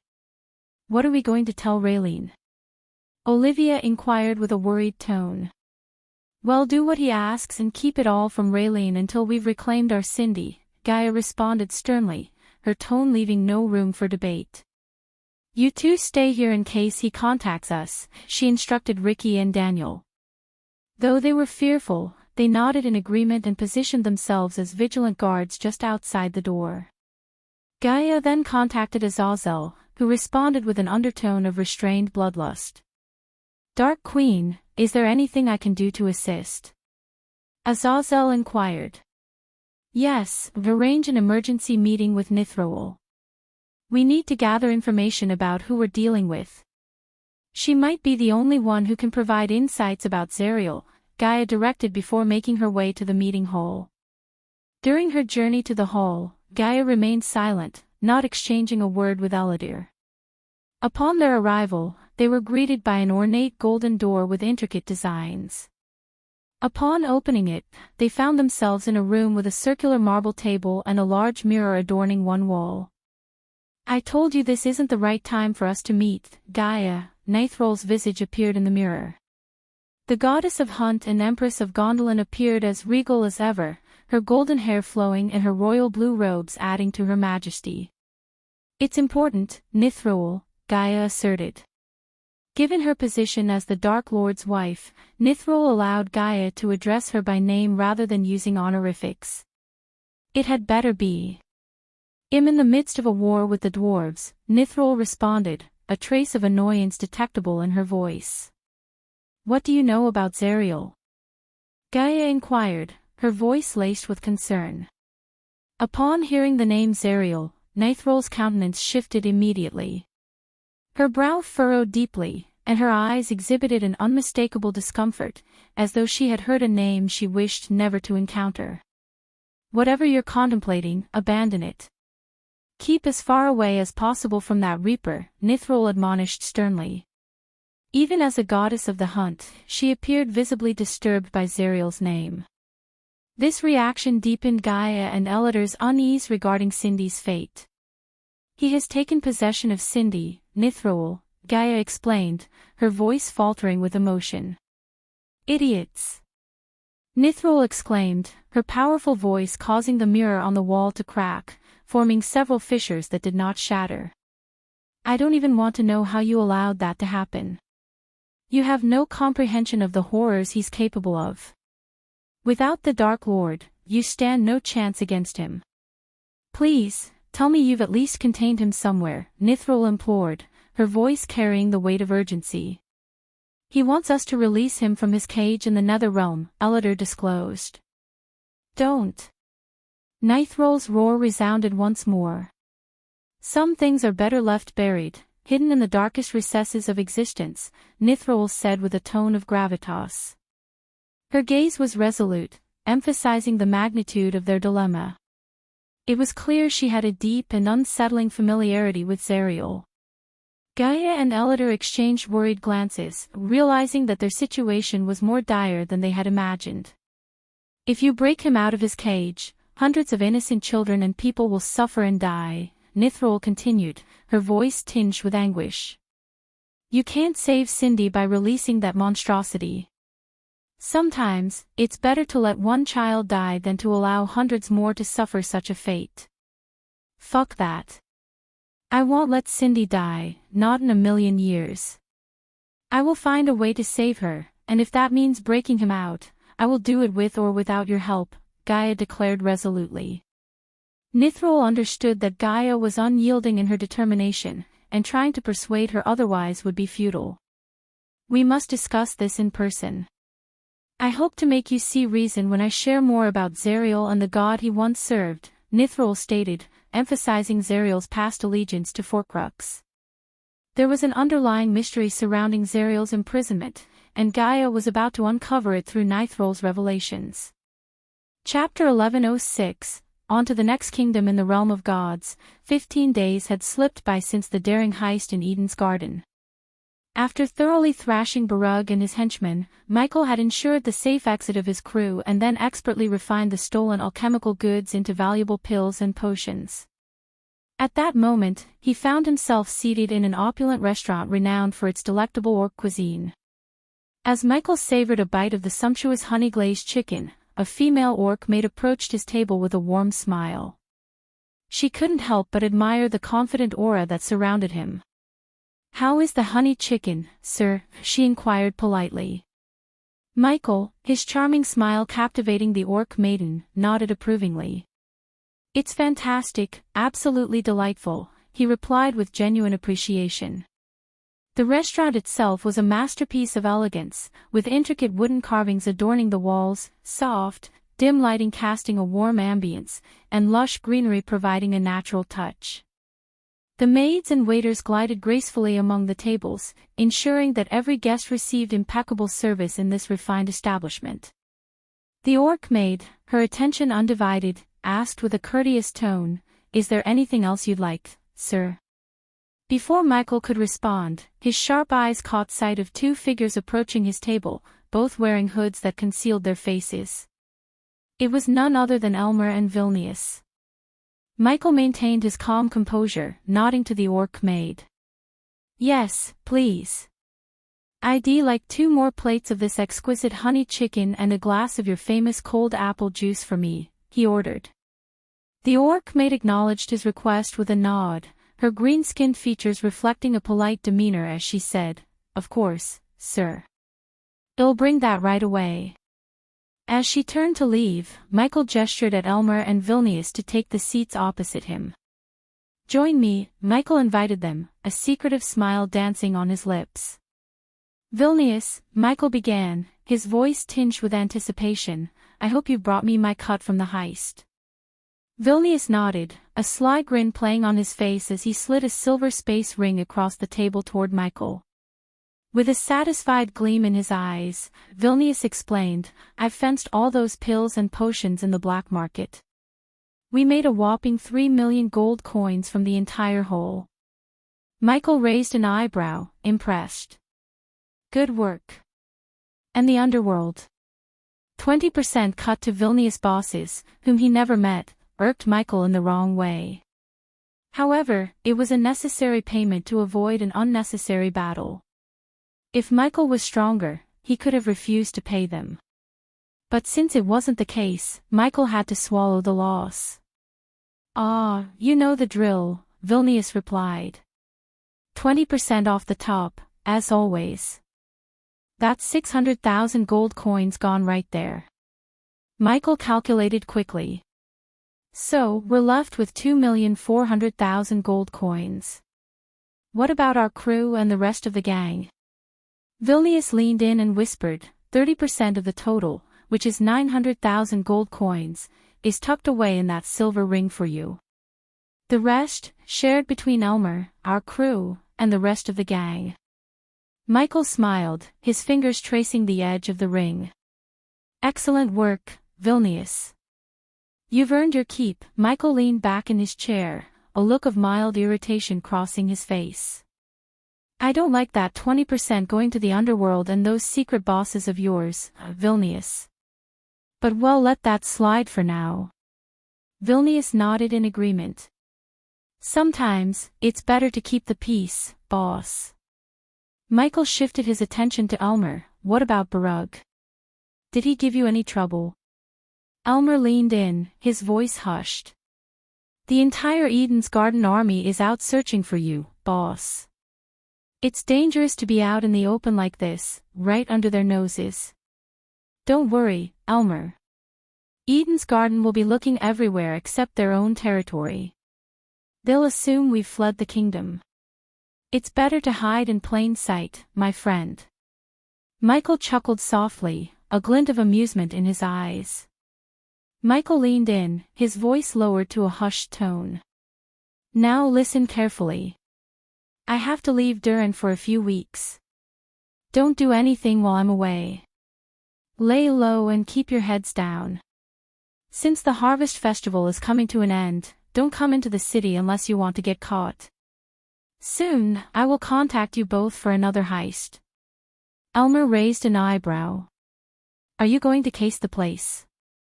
A sly smile played on Michael's lips. "Good guess. What's our target this time?" Vilnius inquired, his voice tinged with both enthusiasm and caution. Michael's recent successful heist had left Vilnius in awe, making him regard Michael as a golden goose. Michael's response was cryptic. "Curiosity killed the cat, Vilnius." Turning his attention back to Elmer, Michael continued, "Elmer, I need you to find everything you can about Seraphine crystals. I heard there is a temple of Seraphine in the kingdom, so I would start looking there." Elmer's brows furrowed upon hearing Michael's request regarding Seraphine. The goddess of information held significant importance within the pantheon, known for her vast network of worshippers and her rare practice of visiting them once or twice a year. Seraphine crystals. You're not planning to rob them, are you? Vilnius whispered in shock, his voice barely above a murmur. Stealing from Eden's garden is one thing, but swiping a goddess property. That's asking for suicide, Vilnius growled, suppressing his fear. Michael could see the intense terror in Vilnius' eyes. Even a brute like Vilnius wasn't foolish enough to attempt a theft involving a goddess' belongings. Judging by Vilnius' expression, if Michael pushed him further, Vilnius might either fight to the death or outright refuse to participate. I think you should take a look at, you're fortunate we're in public. Otherwise, I'd have kicked your stupid ass, Michael threatened, a sinister smile on his lips.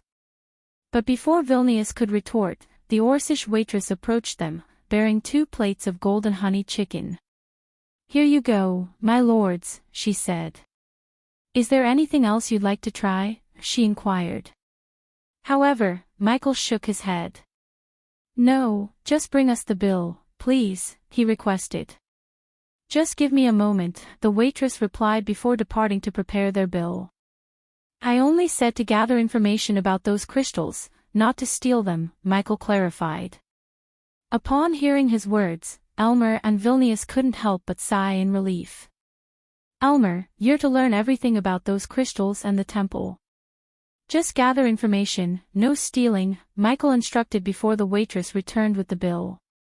She gently placed it on the table and looked at Michael. Hey, raise your bill, my lord. Michael reached for the bill but then gestured toward Elmer and Vilnius. Actually, could you give it to them? Vilnius frowned at Michael's request, clearly not pleased with the idea. No worries, Michael said with a smile. This one's on them, he told the waitress. Vilnius sighed and reluctantly handed over a pouch of gold coins to the Orcish waitress. She took the pouch with a polite nod and headed to the counter to settle their bill. Vilnius couldn't hide his irritation as he watched the waitress leave with their gold coins. His gaze shot daggers at Michael. He felt a burning anger within him. They had just completed a successful heist, and even though John had earned a substantial amount, he hadn't bothered to cover the restaurant bill, not even for what he had consumed himself. In Vilnius' mind, it was a matter of principle. They had worked hard for their share of the earnings, and it was expected, at the very least, that Michael would treat them to a meal after all that. Yet, here they were, not only paying for their own meals but also covering the cost of food they hadn't even ordered. Vilnius hated the feeling of being taken advantage of, especially after the risk they had taken in the heist. As she walked away, Michael leaned in, his voice low. Don't forget what I said, both of you. I'll contact you soon. Michael casually patted Vilnius on the head as he stood up, a smug grin playing on his lips. With a slow, deliberate sip of his cold apple juice, he strolled out of the restaurant without a care in the world, leaving his comrades to settle the bill.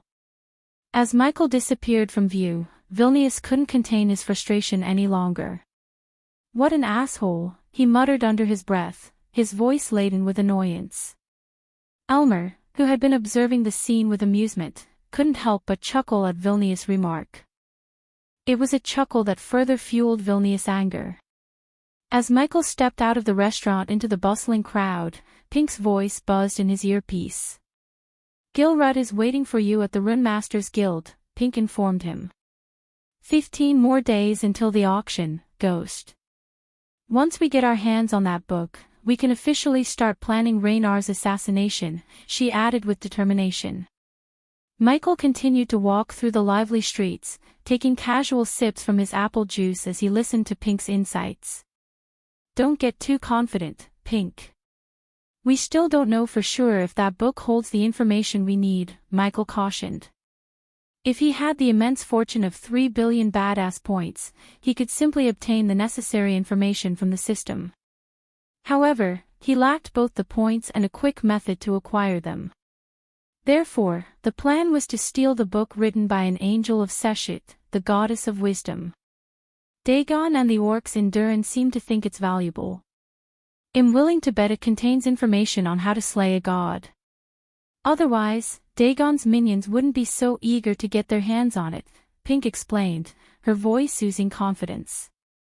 But it won't be as straightforward as robbing Eden's garden. The Divine Towers, the auctioneers of the book, are one of the most formidable guilds in this world.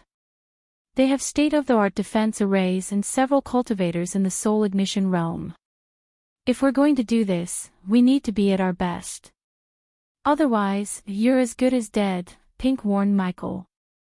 Auctions, they bring back memories, Michael mused, reminiscing about the auctions he attended in the mortal realm with Gaia. These events were always rife with intrigue and offered the chance to acquire immensely powerful items. Michael was both curious about the upcoming auction and excited about the challenge of stealing the book. As Michael continued his conversation with Pink, he arrived at a magnificent tower made entirely of gleaming white marble. The building was adorned with intricate glowing runes. Above a grand entrance, a wooden sign hung proudly, reading Runemaster's Guild, in elegant script. Michael couldn't help but admire the grandeur of the guild building. He chuckled softly and remarked to Pink, "This Runemaster's Guild looks quite beautiful, doesn't it?" Pink's voice responded promptly in his earpiece, "It certainly is, Ghost. It's one of the few structures in this world that brought together the skills and craftsmanship of elves, orcs, and dwarves. A testament to the power of cooperation and a shared goal." Michael nodded in agreement, appreciating the significance of the guild's construction. "Let's go meet Gilrut and Vidora," Michael said as he walked the stairs to meet Gilrut. Chapter 1107, Kingdom of Sagespire I Chapter 1107 Kingdom of Sagespire I With a sense of purpose, Michael entered the Runemaster's Guild. The interior was a spacious hall with high ceilings, adorned with enchanting runes etched into the marble walls, which pulsed with a soft, ethereal glow. In the center of the hall, groups of orcs huddled around thick books, engrossed in deep discussions about runic magic. As he made his way further inside, Michael noticed a series of portraits hanging on the walls. They depicted great orc runemasters from different eras, as well as a few distinguished elves who had contributed to the guild's history. Each portrait was a testament to the rich legacy of the guild and the powerful knowledge it held. Not wanting to waste any time, Michael approached a counter where a young female orc with sharp, intelligent eyes stood. He politely inquired, "I'm here to meet Runemaster Gilrut." The young orc, whose nameplate read Eshka, looked at Michael curiously. "May I have your name, please?" Michael replied smoothly, "John." Eshka nodded and gave him a warm smile. "Very well, young Master John. Runemaster Gilrut is expecting you on the second floor. Take the stairs to your right, and you'll find his chamber at the end of the hallway." Michael expressed his gratitude with a nod and followed Eshka's directions, ascending the stairs to meet Gilrut and Vidora. Upon reaching the second floor, Michael found himself standing in front of a wooden door adorned with intricate runes and designs. "Come in," he knocked, and a deep, resonant voice from within instructed him to enter. Pushing the door open, Michael stepped into the chamber. It was a room filled with scrolls and books with a fireplace in the corner. In the center of the chamber, Vidora coiled itself gracefully atop a jade table. Behind the table sat Runemaster Gilrut. His piercing gaze locked onto Michael as he entered. Gilrut frowned deeply and began, "Do you know anything about the robbery that occurred in Eden's garden?" Michael, wearing an expression of polite curiosity, shrugged casually. "Robbery in Eden's garden? I had no idea." His response seemed genuinely puzzled, as though he had no prior knowledge of the heist that had taken place in the realm's renowned alchemical sanctuary. "Took you long enough," Iag quipped as they flapped their tiny wings and perched on Michael's shoulder. "We learned so much about our kind and the artificially bred hydras," Sarba added, their tone full of hope and excitement. Michael gently nudged Sarba's tiny head before turning his attention back to Gilrut. "Is everything ready?" Michael inquired. "Yeah, I know you apparently have no idea what happened in Eden's garden, but you still need to be careful." "Just in case," Gilrut replied skeptically, his gaze suggesting that he didn't entirely believe Michael had no involvement in the recent heist. Gilrut continued, "The portal gate is downstairs. I've set it up to open a gateway to the Runemaster's Guild in Sagespire." Sagespire was the domain of Seshit, the goddess of wisdom. "You're attending the Divine Towers auction, I assume?" Gilrut asked. Michael nodded in confirmation. "It seems like several of my colleagues will also attend the event," Gilrut added with a hearty chuckle. "Any idea what they're trying to buy?" Michael inquired. Gilrut's laughter continued as he replied, "Everyone thinks we share everything, but the reality is, we only share after we finish a new rune or a project. Until then, we safeguard our research and everything related to it with our lives." Michael knew that what the orcs were attempting to purchase was a secret. However, thanks to Pink's interactions with the Runemasters while they were inebriated, they had learned that the orcs were seeking a particular book written by Seshit's angel, believed to contain deeper knowledge about the gods. "I'll see for myself," Michael responded. "I wish I could give you a token to enter the auction. But I don't have any. It seems like you need to get one." "If I were you, I'd try buying one in the black market," Gilrut advised. Michael nodded thoughtfully. He could have easily acquired a token from Vilnius, but he preferred to keep his whereabouts as secret as possible. Besides, he was confident in his ability to purchase a token in Sagespire. As Michael followed Gilrut downstairs, they encountered a young female orc who wore round glasses perched on her nose. She had shoulder-length black hair, and her scholarly attire gave her an intellectual air. "Ah, Gilrut, there you are," she said with close familiarity, a warm smile on her face. "Don't forget to come to the Temple of Naribo later this evening. We'll be discussing those runic enhancements." Gilrut nodded in acknowledgement of their plans. The female orc then turned her attention to Michael and raised an eyebrow. "And who's this?" "A human friend, Gilrut." "That's rather unusual." Gilrut chuckled and patted Michael on the back. "This is John, the one who assisted me at the Ridian funds." Recognition flashed in the young orc's eyes. "You're the one who risked your life to save the hostages, aren't you?" Her voice held a tone of genuine gratitude. "Thank you for what you did." Michael offered a polite smile. "It was the right thing to do." "Nice to meet you." Mika pouted playfully, looking up at Gilrut. "You didn't introduce me to your friend, Gilrut." "Don't be so stingy." Gilrut sighed with an amused shake of his head. "My apologies, John. This is Mika, a fellow Runemaster." "Mika, meet John." Mika turned her attention back to Michael and gave him a sultry look. "Pleasure to meet you, John. Maybe I'll see you later." She added a suggestive wink before turning away, her departure filled with allure. Gilrut bid farewell to Mika and excused himself. As they continued their journey to the portal gate, Michael couldn't help but chuckle at the encounter. "Seems like you have some interesting friends, Gilrut."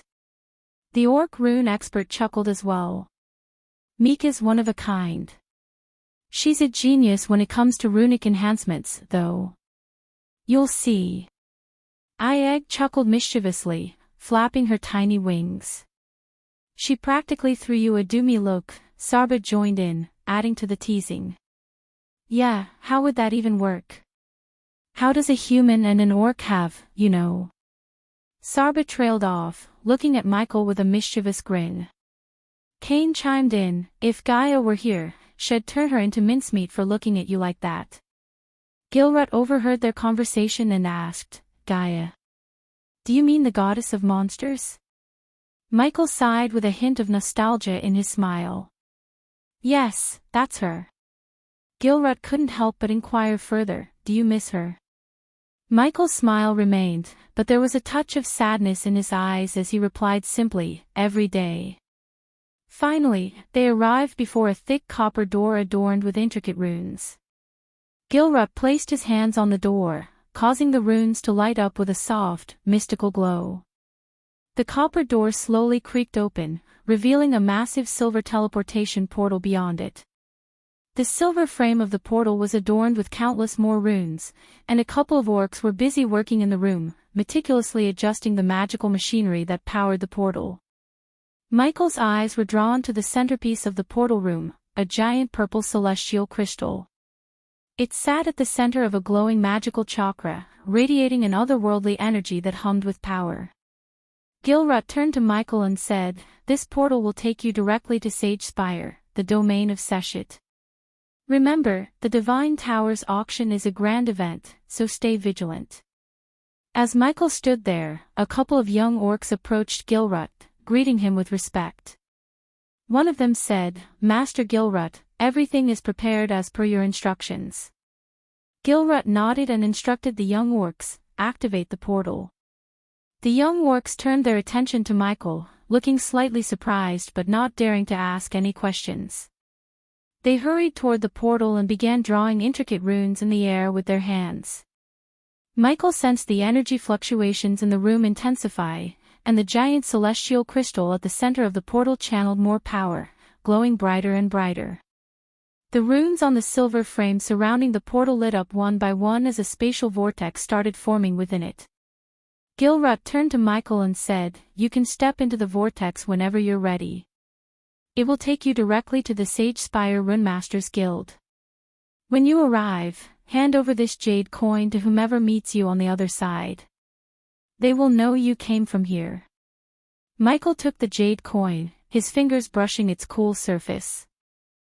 "When you finish everything in Sage Spire, you can use this coin to return here. But remember, if you lose this coin, they won't let you use the portal," Gilrut warned Michael. Michael nodded, his steps deliberate as he approached the swirling portal. There was an unmistakable mix of excitement and trepidation in his gut, as if he were stepping into something of profound significance. "Whatever you're going to do, I wish you the best of luck," Gilrut said with a warm smile. Michael responded with a pat on Gilrut's shoulder, a gesture that left the young apprentices nearby curious about the identity of the man who seemed so familiar with the renowned runemaster. N/O/V/E//L/B 1 N. Take care, Gilrut. "Don't get yourself killed," Michael quipped as they neared the portal. He felt the portal's irresistible tug as he drew a deep breath, preparing to step through. Gilrut leaned closer, his voice softening. "Take care, God of Darkness," Gilrut whispered. Michael offered a nod before disappearing into the swirling vortex, leaving the onlookers in awe and anticipation. As Michael vanished into the swirling portal, he remained blissfully unaware that this would be the final time he'd set eyes on Gilrut. The future held an unforeseen, cruel twist for the Runemaster, yet neither of them had any idea of the impending fate that would alter Gilrut's life forever. With the uncertainty of what lay ahead, Michael embarked on this journey, determined to acquire something that could potentially shift the balance in his ongoing war against the Pantheon. Chapter 1108, Kingdom of Sagespire 2 Chapter 1108 Kingdom of Sagespire II Upon stepping through the portal, Michael experienced a rapid change of scenery. In the blink of an eye, he found himself standing in the midst of a magnificent marble hall, where rows of tables were laden with books and scrolls, resembling a vast library. As he observed his new surroundings, a young orc, clad in gleaming metal armor, approached him. "Do you feel that?" Sarba whispered, her voice tinged with concern. Michael sensed a peculiar sensation in the air, as if something had departed from him.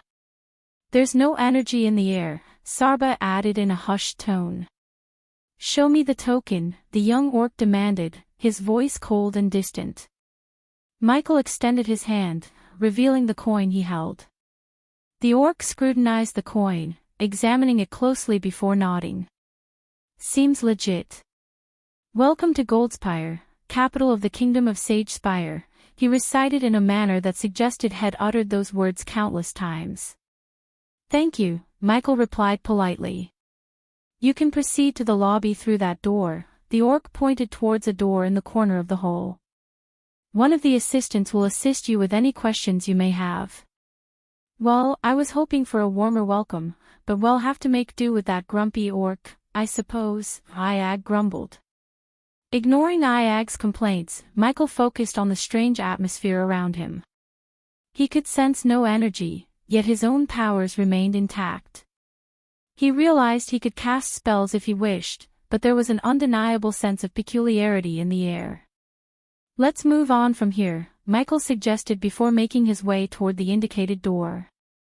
Upon opening the door, Michael stepped into a brilliantly lit hall, bathed in the warm embrace of morning sun rays. The vast space was abuzz with activity as people from diverse races bustled about, deeply engrossed in discussions, examining the numerous portraits adorning the walls, depictions of renowned runes and rune masters.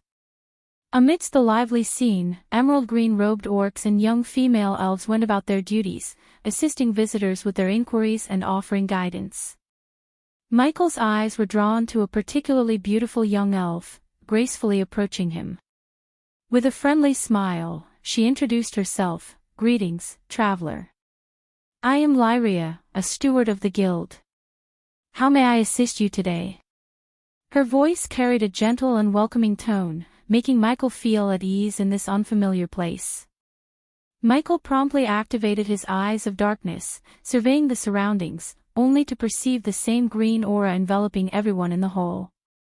"I'm new to Sage Spire," Michael began, "and I can't help but notice this peculiar sensation as if I've lost my connection to the energy around me." Lyria maintained her kind smile, her demeanor patient and welcoming. "Ah, that would be the divine array at work, my dear friend. Within the sacred domain of Her Holiness Seshit, all are considered equal. Here, the only distinction lies in one's knowledge, not their cultivation stages," she explained, shedding light on the reason behind the unusual feeling Michael experienced. Lyria elaborated, "In Sage Spire, there are no cultivators. Those who arrive here from other domains find their cultivation temporarily suppressed, leveling the playing field. This ensures that unnecessary conflicts and disputes are greatly reduced." Michael, intrigued by this unique approach, inquired further, "But if there are no battles of strength, how do people here resolve their disagreements? In even the most peaceful of kingdoms, conflicts tend to arise one way or another." Lyria continued to explain, "While most conflicts find resolution through debates and intellectual battles, Her Holiness Seshit values wisdom and knowledge greatly. However, she is not blind to the fact that some disagreements cannot be settled through words alone, and at times, battles must be fought with strength and steel." Intrigued by this revelation, Michael probed further, "What does that mean, exactly?" Lyria clarified, "It means there is an arena, for those who prefer to settle their disputes through physical combat. However, it's considered a last resort, and such confrontations are closely monitored and controlled. Seshit encourages peaceful resolutions whenever possible." Michael couldn't help but find the whole arrangement intriguing. He rubbed his chin thoughtfully and said, "Interesting." Lyria, with a relieved expression, chimed in, "I hope you stay away from the arena and find whatever you're seeking here in Sage Spire peacefully."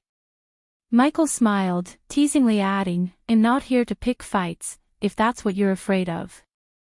I've come to attend the Divine Tower's auction." Lyria let out a sigh of relief and said, "Ah, then you must be a rune master." Michael shook his head, grinning, and replied, "More of a blacksmith, actually." Lyria looked at him with surprise, her gaze traveling across his muscular and imposing figure. "Well, that certainly makes sense." Michael chuckled at her response, and Lyria continued, "In that case, you should visit the Blacksmith Guild. It's just a couple of blocks from here."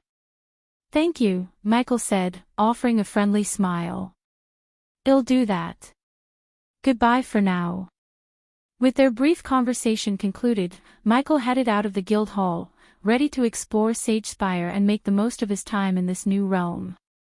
As Michael stepped out of the Rune Masters Guild, he was greeted by a sight of sheer elegance.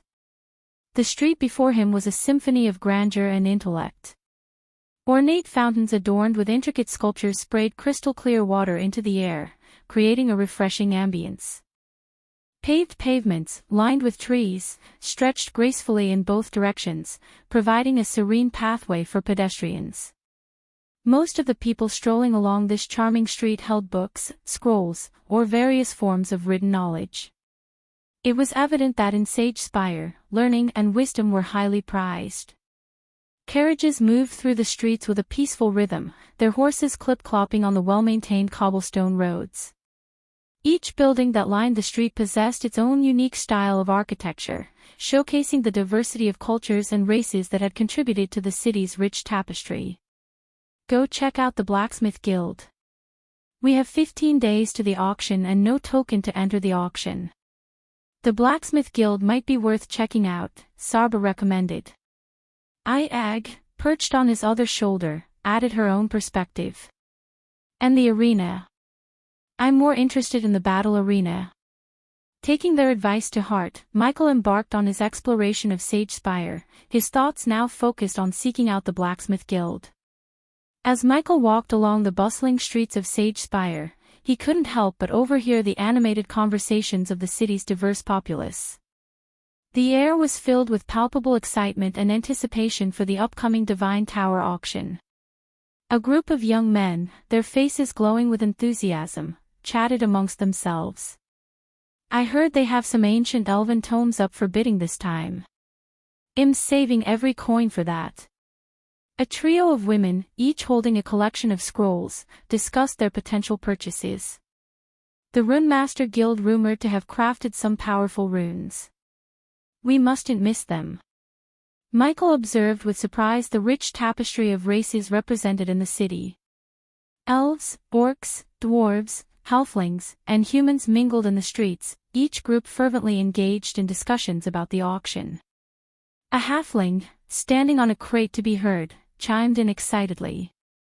And the dwarven artifacts. Can you imagine having one in your possession? Michael couldn't help but smile at the excitement of the crowd. The diversity in Sage Spire was not just in its people but also in the shared passion for knowledge and rare treasures, all converging towards the impending auction. As Michael strolled further down the elegant street, he soon noticed a distinct change in the atmosphere.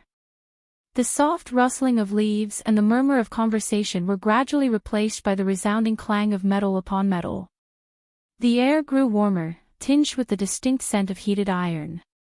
Turning a corner, the source of the cacophony became clear. Before him stretched a long, narrow street flanked on both sides by bustling forges. Muscular orcs and stout dwarves toiled amidst roaring flames, their hammers striking hot metal with rhythmic precision. From the forges came a symphony of shouts and commands. Pass me the quenching bucket, Hrothgar. One orc yelled, while a dwarf barked orders at his apprentice, steady now, Glimmer. The blade's edge must be true. At the end of this fiery avenue stood the Blacksmith Guild, an imposing building with walls of deep, earthy brown. Its large, rectangular windows allowed the golden glow of firelight to dance across the cobblestone street. The guild's entrance was adorned with a massive oak door, expertly carved with intricate designs that hinted at the artistry within. As Michael wandered the streets, he couldn't help but be drawn to the warmth of the forges and the harmonious symphony of clanging metal. The rhythmic pounding of hammers and the rhythmic dance of blacksmiths at their craft stirred something within him.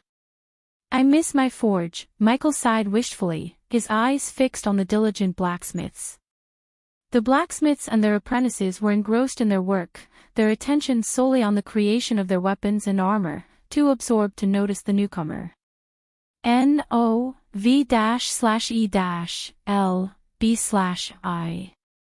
N for a kingdom that prides itself on peace and intellect, Iag observed, this level of weapon production does seem rather contradictory.